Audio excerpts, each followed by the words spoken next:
Hello, everybody. Um, Today is Tuesday, October 8th, 2019. It is about 5 after 7 p.m. where I am. Today I had a very big day. I went bright and early. I actually was at the United States Supreme Court before sunrise.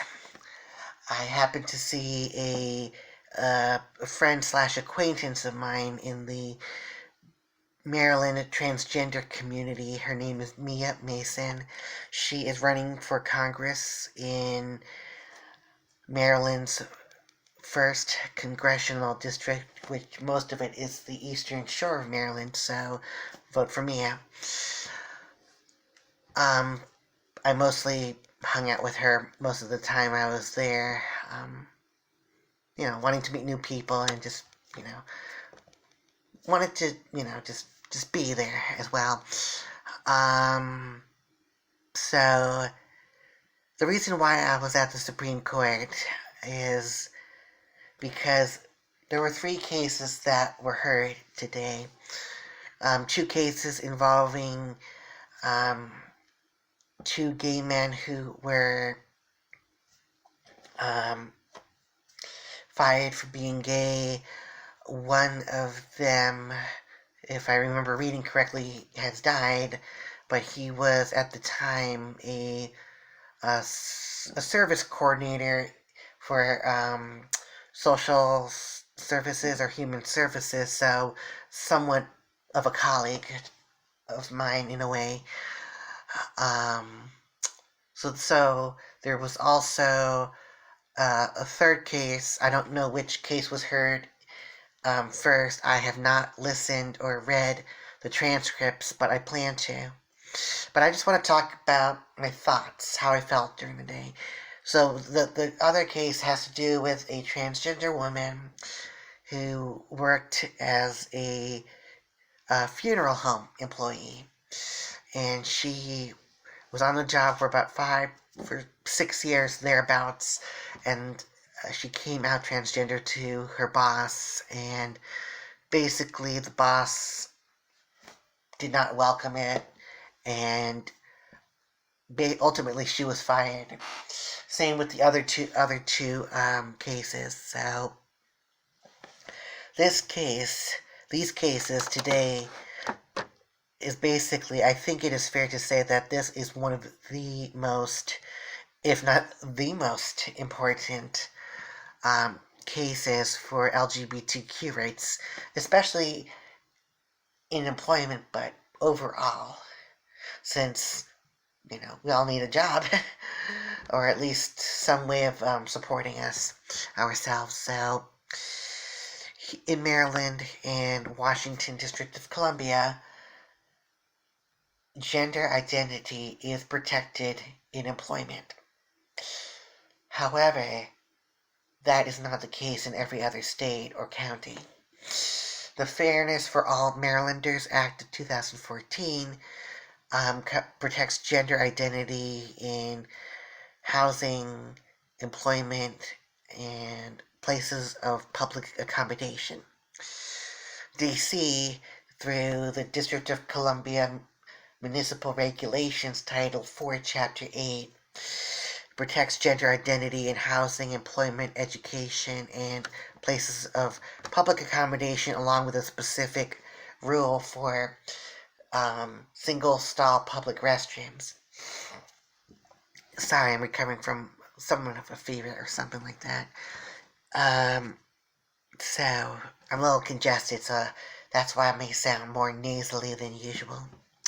So, anyways, today at the Supreme Court there was a suspicious package alert between the Supreme Court and the Library of Congress. So, for about like a couple of hours, we were told to move back and come back further.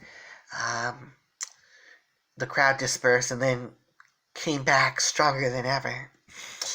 I left around 11 o'clock because work-related stuff came up, but, it was a good day.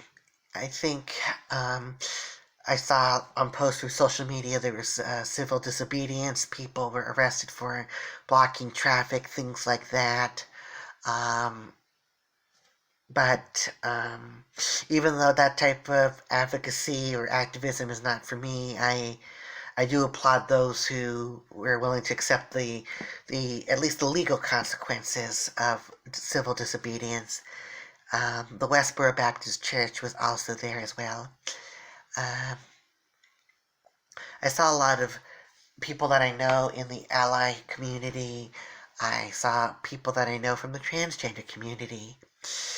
I saw a lot of people that I know from the local faith, um, United Church of Christ, and Protestant community as well. So, I definitely want to thank all of the LGBTQ plus allies who may be watching this for standing and being in solidarity with the LGBTQ community. And to those allies or anyone in who works in a position where they have hiring and firing um, um, capacities, please, make it known that gender identity and sexual orientation will not play a factor in how you treat employees and potential employees.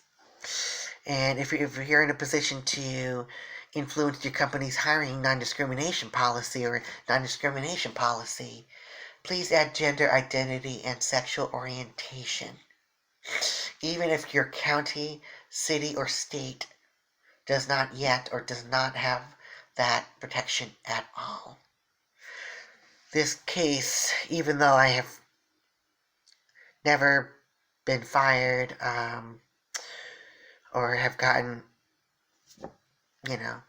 or gender identity,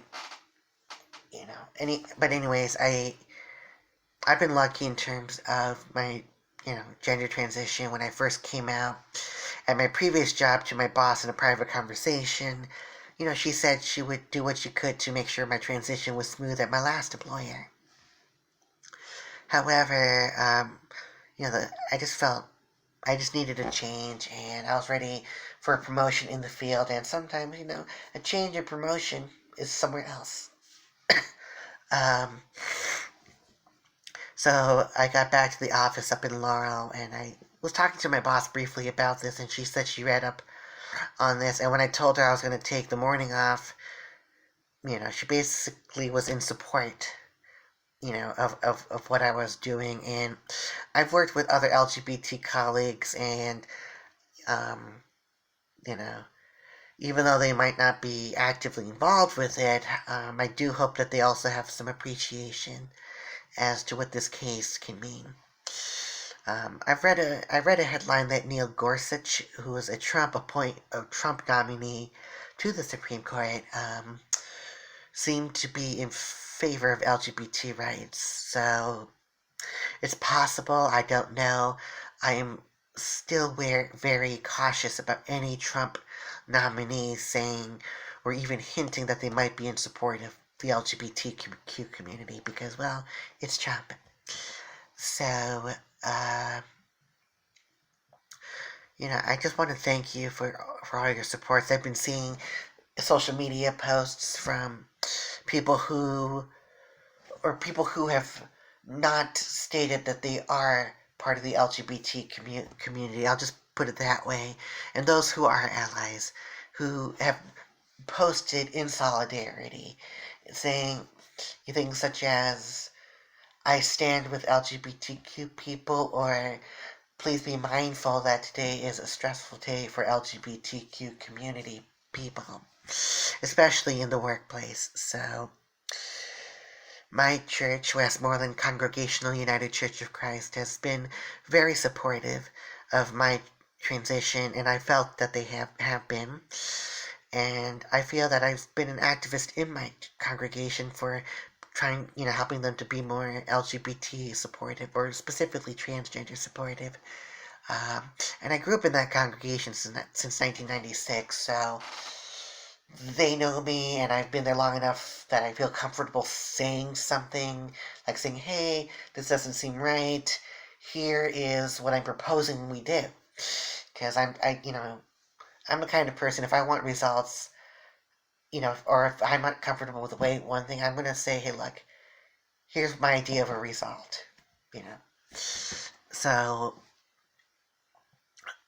I was, it was a stimulating day for someone on the autism spectrum, putting myself in places of different stimuli. Again, it was a, civil rights case, so I knew there was going to be civil disobedience, a police presence downtown, things like that. So I knew what I could potentially get into, but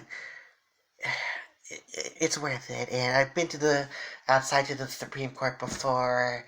I knew that I would be seeing people um, that I know or know through acquaintances and friends and things like that. So it's what I call transfer of familiar stimuli. So I basically just want to say thank you. Please be mindful. Um, Many of you know that I'm adopted, and I had a very good relationship with my mom, who died when I was 15. So, you know, I really don't know what the relationship would have been like if she was still alive. So, um, but we had a rather good relationship. So, and I felt like she was a mom. I was adopted at the age of 6 months. So, if you can respect adoption, the relationship, the identity, then it should not be so hard to accept the transgender population, accepting their gender identity, whether it be he, she, they, them, z, here, whatever the pronouns or identity may be. So, if you want to ask, if you ask me how I'm personally feeling about this, scared. Even though I'm in Maryland and, in DC where legal and protected, I'm just afraid that someone, if I go to a future employer someday, if they find out that I'm transgender, they could treat me the wrong way just for that. And I actually had a part-time job in the spring of 2018, and the job didn't go so well. Part of it was my executive functioning, but part of it I felt was maybe because I was transgender. I can't prove it, but my gut tells me that's what it was. So that's why I quit, and I just reframe my budget, which I'm doing now with my new car, given my insurance premium rates and my monthly card payments have increased. But anyways, I'm just saying that LGBTQ people are among you. They may act a certain way because they feel pressured by society. So please do not make any assumptions about gender identity or sexual orientation about anyone, even your own children. They may be presenting heterosexual and cisgender now because they feel they cannot come out. And I want you to keep that in mind. So please be mindful of the language that you use. So it really is a scary time for transgender people, and if you are cisgender and heterosexual, in a way you are lucky. You have cisgender and heterosexual privilege. I believe that privilege alone by itself is okay, but what you do with it is what matters. So people who are cisgender, people who are heterosexual, please use your privilege to support us. Please use your privilege to help others understand at least something what we might be going through. Thank you.